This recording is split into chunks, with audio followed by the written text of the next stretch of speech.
Okay. Well, cool. This is new. I'm learning.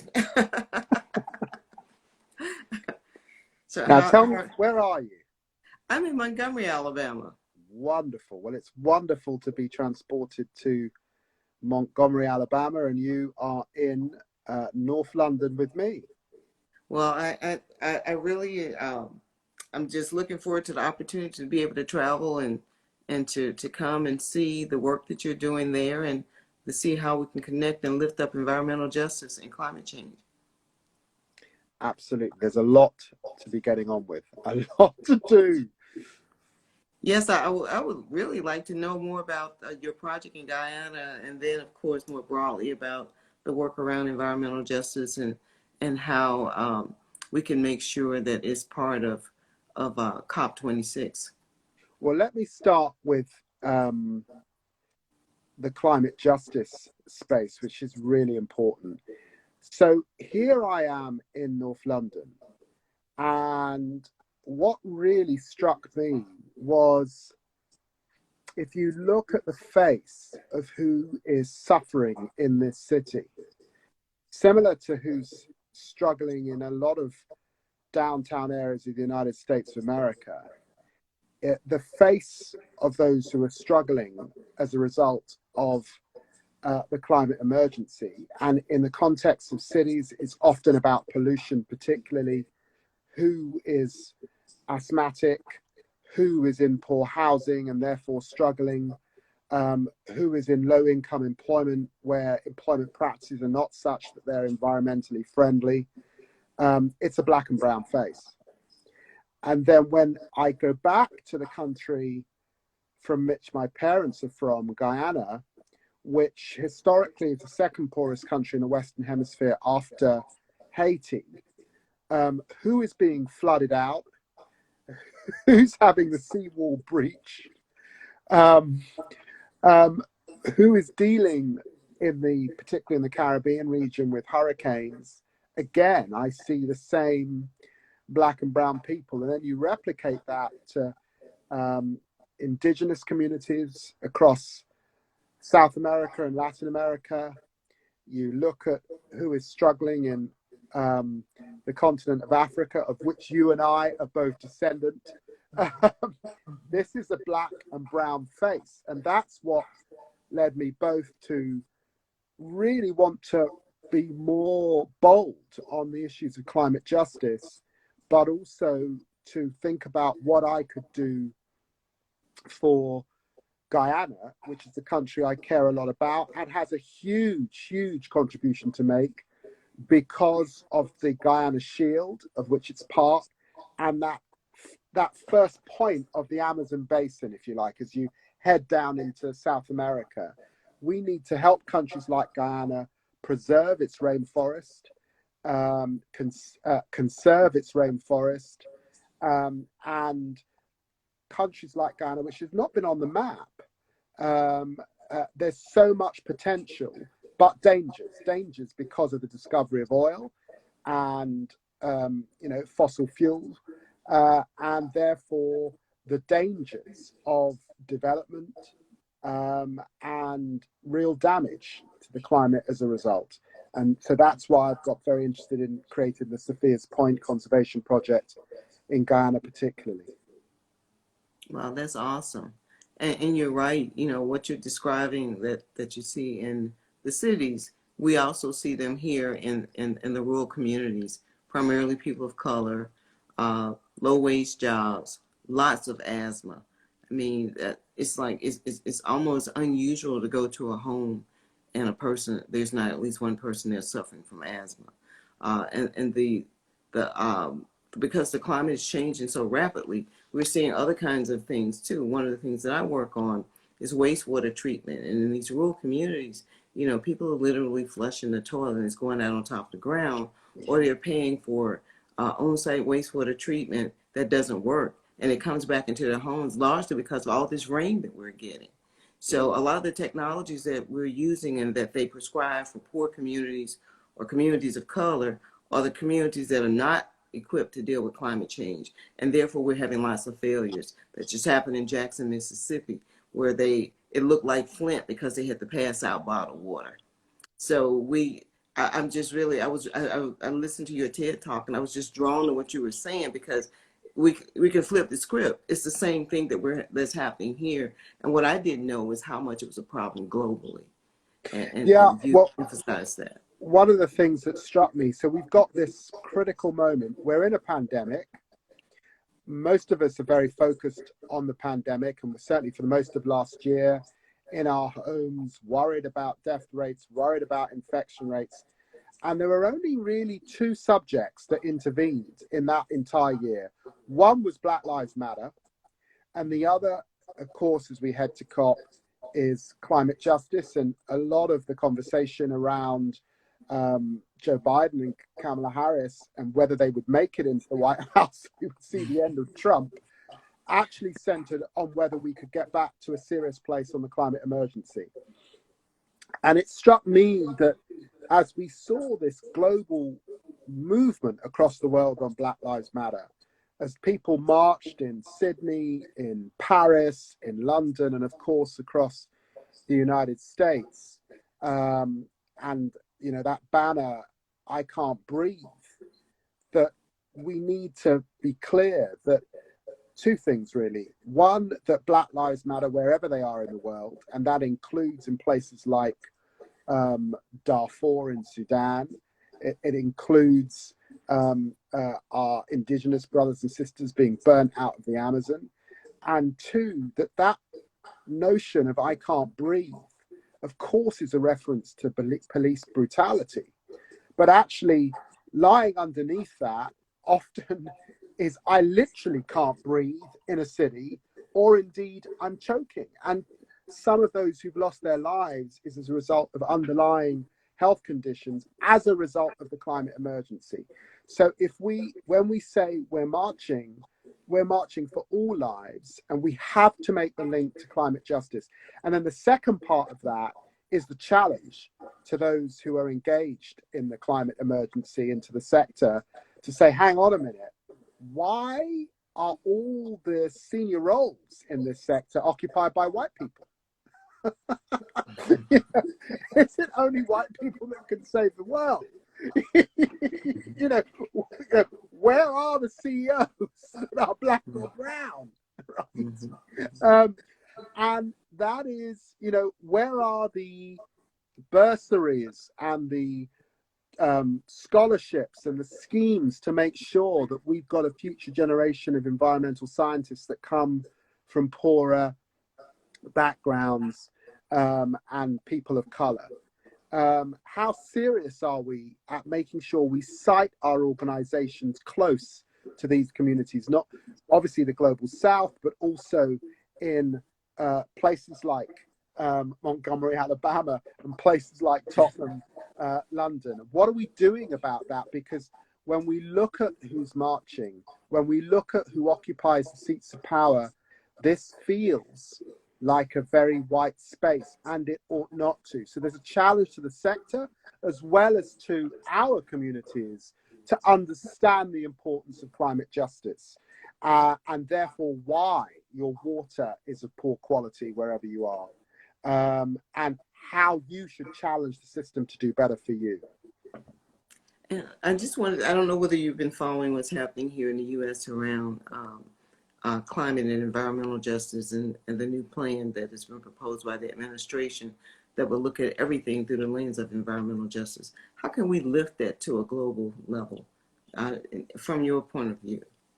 Well, look, from where I'm sitting, let us not underestimate how important it is to have Joe Biden and Kamala Harris and John Kerry taking the leadership role. And, America vacated the seat. And America now being once again engaged is hugely important. And as we head to COP and Glasgow, that leadership role is going to be really, really important to center climate justice and for countries like here in the UK to step up if you look at the stimulus package and the ambition for the scale of those green jobs and energy and equity. This is not just about equality, it's about equity, which is about understanding the injustice that has held certain communities back. I say, and I said this before, that colonialism was the beginning of the first acts of extraction, not just the exploitation of black and brown people, but the extractive economy. And climate justice has got to get into that. It means also that finance is hugely, hugely important. And, you know, we're going to have to find ways to ensure that the global south can properly participate. And I think it was 100 billion that was promised that had, you know, in terms of finance to make that happen, that has not happened following Paris and needs acceleration. And I'm quite sure with some of the appointments that I'm seeing being made by the Biden team that actually we are going to see that finance now being available, particularly to the global south. And that's really, really important to bring about change. I think there are some issues also about how you build on Paris to give it bite and to, you know, really make it an active document. And I've raised issues as a lawyer previously about ecocide and the importance of, you know, the international framework for challenging those that would destroy our planet in such egregious ways. That's excellent. What I'm getting in my mind is just running about all the things that we could do and should do. I'm generally often talking to young people, and the question that they're asking, and they've seen Greta and they've seen a lot of them participated in the Black Lives Matter demonstrations. They want to know, what can they do? What can they do wherever they are in the world? Because we tend to now interact globally with social media. What can they do to ensure that justice is at the center of even in terms of COP26 and what will come out of COP, but as we look at climate and environmental justice, well, how can they be a part of that? It's definitely challenging. It's not just about the climate emergency, it's making sure that climate justice is understood. And clearly you have to be using your democratic right to challenge your politicians to get real on climate justice. It means joining the organizations, and it does mean some organizations that are black and brown run that are in this space, and there are many emerging. There's an education piece about understanding what we're talking about when we're talking about climate justice. And there's being an ally with those in the global south, understanding that if you're in Central Africa, or if you're in a country like Guyana, or let's say Jamaica, you know, those countries, people need allies. There are activists on the ground, and they're often people of color. And it's huge when an email comes from the United States and says, we support you. It's massive when that happens. I did an event recently with a Jamaican young woman who's, you know, a climate activist, and it really, really mattered to her that I was hearing the issues that they're facing in Jamaica with pollution, with hurricane, and why this was important to her, and issues of equity. You know, there are issues of equity, historic issues that are emerging in that island, particularly, by the way, as they move away on things like the criminalization of marijuana and look to grow agriculture and give communities that were previously criminalized equity and a stake. And that's the kind of theme when we talk about those green jobs. How do you give communities previously shut out of the employment market or criminalized? How do you give them equity and a stake? And so it's about democratic accountability. There are some fantastic organizations emerging and pushing not just the climate emergency, but climate justice as a thematic issue. Well, one of the things that's happening with the Biden plan, with the American Jobs Plan, is a part of his proposal called Justice 40. And with Justice 40, at least 40% of all of the funding should go into those communities that have been left behind. And I think that's a start, because in all of my years of activism, I've never seen that come from that high up. Where uh, there's an intentional approach to try to undo and decolonize what we have created, which has led to all of the obstacles to equity here in this country. And hopefully could serve as an example for other countries that have been a part of creating the justice issues that exist around the world. And I'm just hoping that that's resonating outside of the United States. Oh, well, look, I think, as I say, let's be clear, where the United States leads, others follow. And therefore, if you are raising communities that have been criminalized or shut out of the employment market, that sends signals in other countries as to how seriously those Black and brown people can now be taken in those countries, but also how those countries have dealt with groups shut out, for example. It also means following the money, because when you make an ambitious pledge like that 40% pledge, money has got to flow as a result of it. And if that's replicated globally, then that's huge. That is huge. I said before that there was a real problem with developed nations promising communities in the global south 100 billion, but then failing to provide it. And then, surprise, surprise, targets are missed in countries who say, hang on a minute, you developed using fossil fuels, and now you're preaching to us that we can't use those fuels. You have to provide people with the funds to do that, and finance is going to be hugely important as people. And the other thing I think to remember is we're now in a pandemic. There's two dimensions to that are important for this debate. One is these communities are suffering and struggling. There's a hell of a lot of grief in Black communities. People are dying at a disproportionate rate in the West particularly. We're seeing terrible vaccine nationalism at the moment, where countries like the UK and the US are making great progress on their vaccination programs. And there are parts of the world like Mali where they've not started a vaccination program. So we're going to see a loss of life in the global south, as well as this higher death rate amongst Black and brown communities, and a recession. So the business of equity has got to take place. The business of finance has got to gather place. COP being about an active document that's really living and breathing, has bite, is absolutely necessary. The other single point I'd make about this pandemic is, why have we got the pandemic? Well, in part, we've got the pandemic because of the huge disruption we've made to the natural environment and nature. And we've got to support nature-based solutions.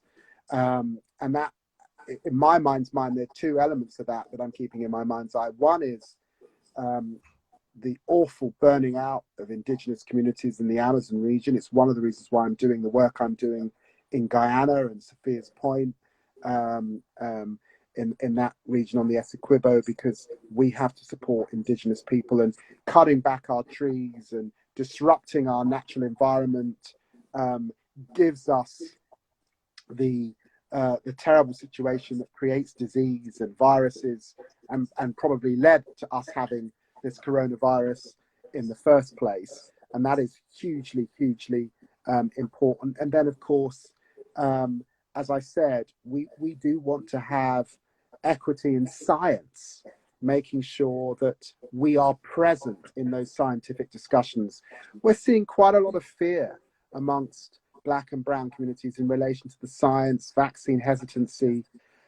I think this is solved by making us more present, and there's got to be equitable flows of resources that allow those in the global south to retain their IP, to advance their science, to grow their PhDs, to be engaged, and those in communities like the one I represent here in London also to have access to great and exciting places and universities like Harvard, Yale, Oxford, Cambridge, where they too can be at the forefront, on these issues. How can we support you if anyone is listening and want to be a part of supporting your organization? How can we do that? Well, you can go to um, the Sophia's Point website, or you can just email me. The thing about members of Parliament, we are accessible, and believe it or not, so you can find my email by just googling my name, and that will come through to someone called Sam Airy, who it supports me on issues in relation to this, and particularly Guyana and Sophia's Point.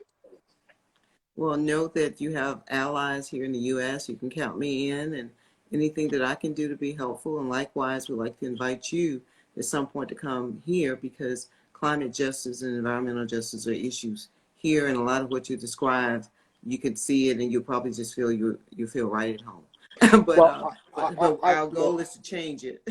I was very privileged to study in the United States at Harvard, privileged to work in the United States in San Francisco, to have many friends across the United States, not just in the big cities of Boston and New York and Washington, but also actually in, places like Charlotte, places like Cleveland, Mississippi, so slightly places that aren't just on the map, if you know what I mean.